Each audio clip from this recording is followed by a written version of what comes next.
సహనం గురించి ఎంత చెప్పినా తక్కువే. నొప్పిని తట్టుకోలేని పురుషులకు పొట్టి నొప్పులు భరించి వారికి జన్మనిస్తావు.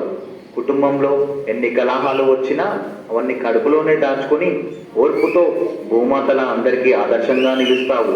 ధైర్యంలో ఝాన్సీ లక్ష్మీబాయిలా, సాహసంలో రాణి రుద్రమాదేవిలా, సేవలో మదర్ తెరిస్సాలా, నాయకత్వంలో ఇందిరా గాంధీలా, క్షమించడంలో అమ్మలా, ఇలా అన్ని విషయాలలో మా పురుషులకు ఆదర్శంగా నిలుస్తున్న నీ గురించి ఎంత చెప్పినా ఇస్కరీను అంతే.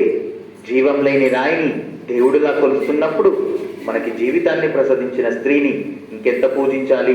ఇప్పటికైనా స్త్రీలని గౌరవించడం నేర్చుకుందాం.